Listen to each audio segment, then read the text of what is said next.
Oui, il fait beau. Petit soleil. Mais c'est bien, mais à un moment, on va devoir... On filme dehors. À un moment, faudra qu'on... Mais dis pas ça maintenant. Je rigole.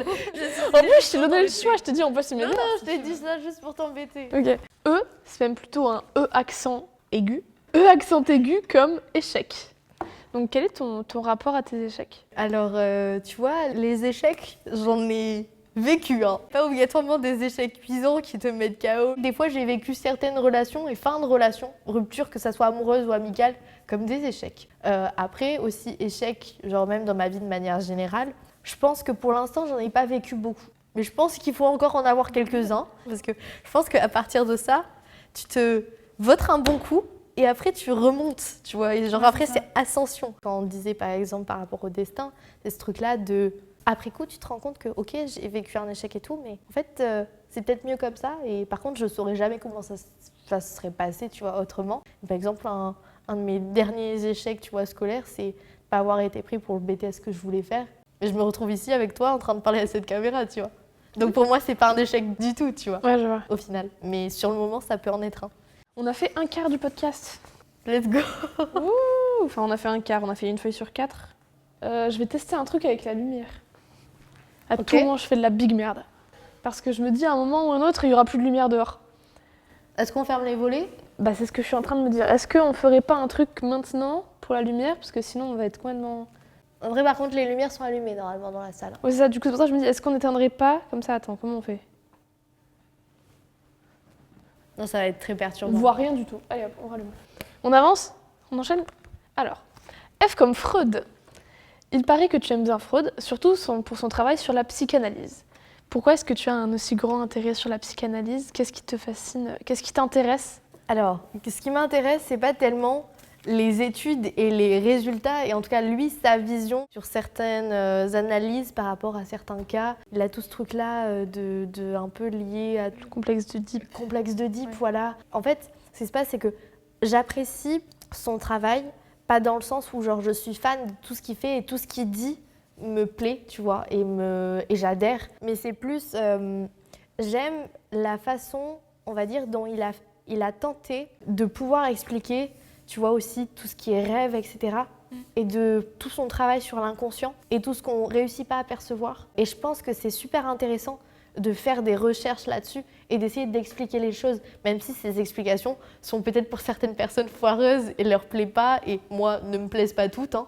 Mais c'est vraiment ce truc-là de tentative de vouloir expliquer ce qui au final des fois peut être extrêmement complexe et comment ça se passe et nos rêves, je pense tes rêves, tes cauchemars, etc. Des fois ça fait remonter et ça découle de traumas, de plein de choses et je pense que des fois ça pourrait aider certaines personnes, tu vois, de les expliquer. Et je pense que c'est ça qui, en tout cas surtout en partie, qui est cherché dans ces travaux, c'est pouvoir trouver pour des gens qui ont des problèmes dans leur vie, que ce soit des problèmes de tics, de traumas, de pouvoir essayer d'expliquer des fois certaines choses qui au final découlent de trucs qui peuvent paraître innocents ou tout petits et en fait qui peuvent t'impacter énormément dans ta vie.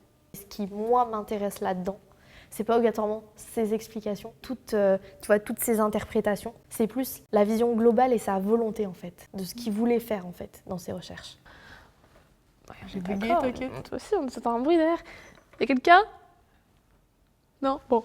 Est-ce que t'es plus sur le fait... On enchaîne avec G. G comme générosité. Donc, comment est-ce que tu perçois l'idée de générosité? Et par exemple, la générosité dans une relation, j'ai l'impression que tu es beaucoup axée sur ça. Pour toi, ça veut dire quoi, la générosité dans une relation aussi? Alors déjà, on va faire la première question. Ce que je perçois par générosité, c'est n'importe quelle chose que tu fais ou que tu dis qui a vraiment ce truc-là de authentique et sincère. Et que par exemple, tu vois, générosité, c'est faire un acte de bienveillance. Ok, pour moi, c'est de la générosité et tout. Ouais. Mais c'est comme, pour moi, être généreux, c'est aussi pouvoir dire un compliment à quelqu'un. Ça vient vraiment du cœur et c'est authentique, sincère, pur. Il n'y a pas à avoir de raison obligatoirement pour être généreux, je pense. Tu vois. C'est des fois peut-être aussi faire des concessions et des fois faire passer les autres avant soi. Tu avais associé générosité à gentillesse et bienveillance? Bienveillant, et je pense gentillesse et bienveillance et générosité envers les autres et aussi envers soi-même. Ça, c'est un truc, il ne faut pas s'oublier pour autant. Donc c'est aussi compliqué, tu vois, genre de trouver un équilibre sur ça. Mais voilà, je sais que moi, la générosité, c'est pas obligatoirement en offrant des trucs, des fois c'est le cas. J'aime beaucoup faire des surprises, tu vois, de manière générale. Juste le but, c'est tu viens faire une surprise à quelqu'un qui soit passe une mauvaise journée, soit est pas bien, et voilà, et que tu apprécies, et tu as juste en fait envie de rendre, ne serait-ce qu'un instant, cette personne un sourire, lui donner un sourire. Je vais être généreuse dans ma journée en parlant 2 minutes avec une fille que je connais absolument pas, que par exemple je vais trouver sa tenue incroyable à la fac. Pour moi, c'est de la générosité dans le sens où genre, je vais faire un compliment qui vraiment juste vient du cœur. Je pense qu'il y a besoin de générosité et tu peux jamais être trop généreux non plus, tu vois. Genre, tu peux jamais trop aimer, tu peux jamais être trop généreux. Le mot trop, vous me l'enlevez, on l'enlève. Ok, d'accord, merci. C'est une belle perception de générosité. On enchaîne ? Oui. On enchaîne avec J. J comme Jade et Jeanne. Et J comme jeunesse aussi. Ouais. Donc on a tous des souvenirs différents de notre jeunesse, de notre enfance. Et donc quelle conception de la jeunesse et de l'enfance, tes souvenirs et ton vécu t'ont permis d'avoir ? On peut se sentir jeune très longtemps, tu vois. Et moi, c'est tout ce que je souhaite, tu vois, de pas avoir l'impression d'être entre guillemets vieux. Et je pense que même des personnes qui ont un certain âge, des fois, il y en a certaines qui peuvent être vraiment jeunes dans leur tête. Et si tu réussis aussi à maintenir ton corps en forme, je pense que tu peux rester jeune longtemps. Ouais. En tout cas, moi, c'est un truc que j'espère réussir à faire, tu vois, dans ma vie. Et je pense qu'il y a la jeunesse dans le sens physique. Et aussi mentalement, je peux avoir plus une mentalité de mamie, quoi, tu vois, mais ça me dérange pas. Je pense qu'il y a cette question-là aussi de maturité avec. Et je pense que je fais mentalement plus mature que physiquement, tu vois. Et ouais, et jeunesse, les souvenirs, j'en ai pas beaucoup, tu vois, de ma jeunesse. Et je pense que peut-être dans 10 ans, je me rappellerai presque plus de la licence où j'en serai super nostalgique. Peut-être que ce qui me permettra de m'en rappeler, c'est de revoir les photos que j'avais mises sur mon tel, tu vois. Et tout dépend des périodes, mais tout ce qui est maternel, je me rappelle de rien, tu vois. Ah ouais. Un peu vite fait de jouer aux Wings.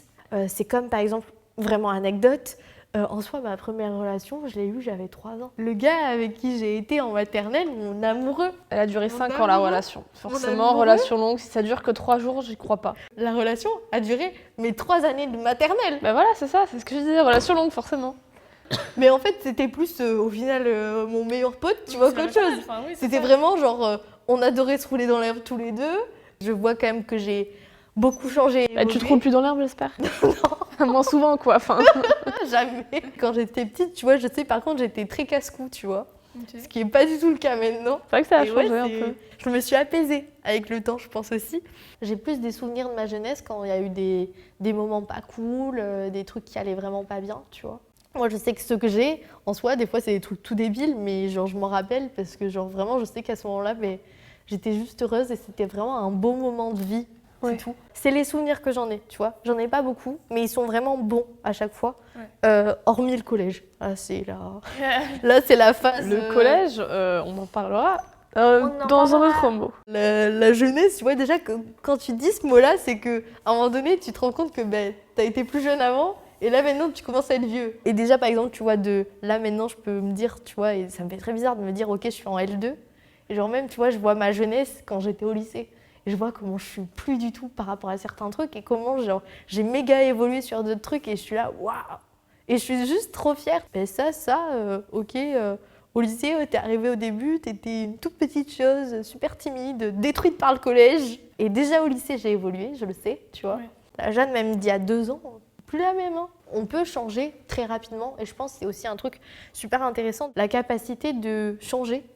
Ouais. Ok. Bah, dans la jeunesse, on a forcément un rapport particulier à notre famille quand on est enfant. Qu'est-ce que ça a été pour toi Un peu compliqué dans le sens où, bon, j'ai été toujours quand même entourée, j'avais ma famille. De base, c'était une famille assez basique. Mes parents étaient donc ensemble, ont divorcé, j'allais avoir mes 8 ans. Mon père est parti de la maison du jour au lendemain. Moi, je suis arrivée à ce moment-là, à l'âge où tu comprends les choses, mais tu comprends pas tout. Mais tu comprends que voilà, quand ton père, tu montes dans la voiture et te dit « je ne rentrerai pas ce soir avec vous, je vous ramène, mais je ne rentrerai pas avec vous. Je vais habiter chez papy-mamie qui habite à 2 km de là. » Tu comprends, mais sans tout comprendre. Tu comprends pas pourquoi à ce moment-là, pourquoi ça. Et c'est en grandissant, il y a plein de trucs que des années après, je comprends. C'est pas autant que tu acceptes tu vois comment ça s'est passé.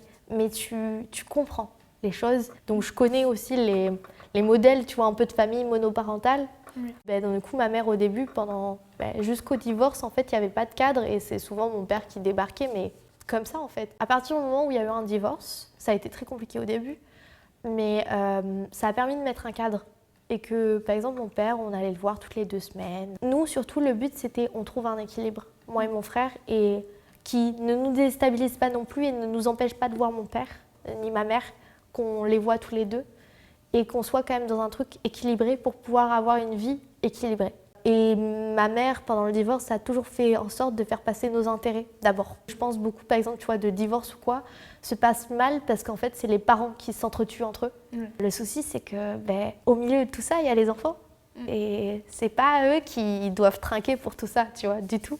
Et maintenant, ils peuvent se parler 5 minutes. Mes parents peuvent parler, tu vois, par exemple, de moi ou de mon frère et de tout ce qui nous concerne, tu vois, dans nos vies.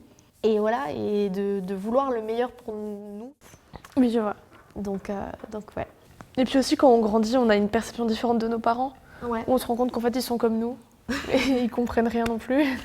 Des fois, ils sont juste Et perdus comme qu'eux nous. aussi, ils aiment et eux aussi, ils sont tristes. Et des fois, ils savent pas aimer, des fois, ils savent pas comment faire. Et ouais.